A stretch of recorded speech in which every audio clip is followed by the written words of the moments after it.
For 30 years, Japan offered the world something no one else could. Unlimited cheap money, borrow in yen, pay almost nothing, invest anywhere else. It became the foundation of modern risk-taking. Hedge funds used it. Pension funds used it. Entire asset classes depended on it. In March 2024, Japan ended negative interest rates for the first time since 2016. It was a small move, barely a quarter point. The financial press covered it for a day. But the world's largest creditor nation just changed the cost of its exports. Not cars, not semiconductors, capital itself. The conventional framing is straightforward. Japan raised rates because inflation returned. After decades of deflation, prices finally rose.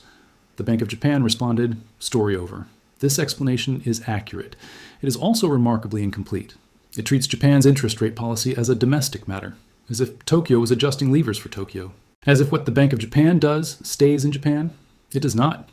For 3 decades, Japan's ultra-low rates were not simply a response to economic stagnation.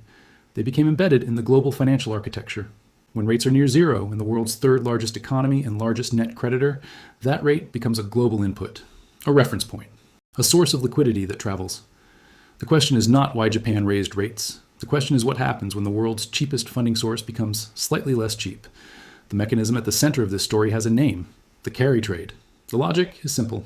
Borrow in a currency with low interest rates. Convert to a currency with higher rates. Invest in assets that yield more than your borrowing cost. Pocket the spread. Japan made this trade irresistible for decades. Rates stayed near zero, sometimes below. The yen remained liquid, deeply so. And Japanese policy was predictable. The Bank of Japan signaled its intentions years in advance. This meant low volatility, low funding costs, an enormous scale. Estimates vary, but by the early 2020s, the yen carry trade had grown into one of the largest single currency funding positions in history. The Bank for International Settlements has tracked it for years. The numbers are staggering. Hundreds of billions of dollars. Some estimates run higher. Here is what matters. The money borrowed in yen did not stay in yen. It traveled to U.S. Treasuries, to European corporate bonds, to emerging market debt, to equities, to real estate, to anything offering a spread above Japan's near zero rate. This means Japanese monetary policy was never just about Japan. It was about the price of risk everywhere else. This is not new. In 1998, something cracked. Something in a long-term capital management. A hedge fund run by Nobel laureates and Wall Street veterans collapsed. The fund had borrowed aggressively. It had made bets on bond spreads that seemed statistically guaranteed. One of its largest funding sources was the yen carry trade. When Russia defaulted on its debt that August, volatility spiked. The yen strengthened. And LTCM's funding costs rose just as its positions fell. The firm lost nearly $5 billion in weeks. The Federal Reserve had to organize a private bailout to prevent systemic contagion. It was a warning. Carry trades are stable until they are not. The yen is calm until it moves. And when it moves everywhere. In 2007 and 2008, a similar pattern emerged. As financial stress built, the yen strengthened. Carry trades unwound. Positions funded in yen had to be closed. This accelerated selling in assets far removed from Japan. Correlations spiked. Markets that seemed unrelated moved together. The common thread was not Japanese assets. It was Japanese funding. The yen was the silent partner in trades across the globe. When the partner wanted its money back, everyone noticed. To understand why this matters now, we need to understand Japan's unique position. Japan is not just an economy. It is a creditor, the largest in the world. For decades, Japanese savings exceeded Japanese investment. The surplus flowed outward, into U.S. bonds, into European equities, into foreign real estate. By 2023, Japan's net international investment position exceeded $3 trillion. This means Japan owns more of the world than the world owns of Japan. When Japanese rates were near zero, this capital stayed abroad. There was no reason to bring it home. Domestic yields offered nothing. Foreign yields offered something. The math was simple, but when Japanese rates rise, the math changes. Suddenly, Japanese government bonds offer a return. Suddenly, the opportunity cost of holding foreign assets increases. Suddenly, repatriation becomes rational. This is not speculation, it is arithmetic. And when the world's largest creditor begins to pull capital home, the world's largest debtors feel it. The United States, the United Kingdom, countries that have relied on foreign demand for their bonds. Japan does not have to sell aggressively. It merely has to buy less, to roll over fewer positions, to let maturing bonds mature without reinvestment. The effect is the same, less demand for foreign debt. Higher yields abroad, tighter conditions without a single central bank announcement. The Bank of Japan understands this. It has moved slowly, deliberately. The exit from negative rates was not a shock. It was choreographed over years. First, yield curve control was loosened. The ceiling on 10-year bond yields was raised and then raised again. Markets tested it. The Bank of Japan defended it. Then it stopped defending it. Then came the rate hike, a quarter point, from negative to barely positive. Symbolic in size, structural in meaning. The message was not the rate itself. The message was the direction. After decades of accommodation, the Bank of Japan had changed course. Global markets responded, not with panic, with adjustment. The yen strengthened briefly. Volatility in currency markets ticked higher. Japanese bond yields rose, and slowly, Japanese investors began to reassess their foreign holdings. The Ministry of Finance tracks these flows.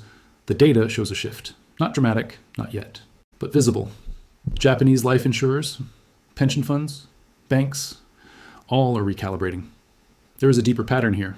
For decades, global finance assumed certain things would remain constant. The dollar would dominate, China would export savings, and Japan would export cheap funding. Two of those three are under stress. China's current account surplus is shrinking. Its capital flows are less predictable. The dollar remains dominant, but its weaponization and sanctions has made some holders nervous. And now Japan, the anchor of low global rates, the silent provider of leverage. Japan is changing, not because of ideology, because of inflation. For the first time in a generation, Japanese prices are rising, wages are following. The deflationary spiral that justified zero rates for 30 years is breaking. This is what the Bank of Japan wanted. But getting what you want has consequences. Higher Japanese rates mean a stronger yen. A stronger yen means Japanese exports become more expensive. Japanese corporations, among the most globally exposed in the world, face margin pressure. Higher Japanese rates also mean higher funding costs for everyone who borrowed in yen. The carry trade becomes less attractive, some positions unwind, some volatility returns, and higher Japanese rates mean competition for capital. When Japanese bonds yield something, they compete with American bonds, with European bonds, with every asset that once seemed like the only option for yield-seeking money. None of this implies catastrophe. The Bank of Japan is not reckless. It has studied the mistakes of others. It knows what happens when central banks surprise markets. It knows what happened in 1998. In 2008, it is moving in fractions of a percent. Over quarters, not days. But systems do not need shocks to change. They need sustained pressure. And sustained pressure is exactly what Japan is now applying. The carry trade will not collapse overnight. It will shrink, slowly, position by position, as funding costs rise. As volatility increases, as the math becomes less compelling, Japanese capital will not flood home in a single quarter. It will redirect, gradually, as domestic yields improve, as currency hedging costs shift, as Japanese institutions rebalance. Global bond markets will not seize. They will adjust, over months, over years, as one of their largest buyers becomes slightly less eager. This is how structural shifts happen, not in headlines and spreads. The International Monetary Fund has flagged this, not as a crisis, as a transition, a normalization that requires monitoring. The BIS quarterly review has noted the same. The carry trade is large.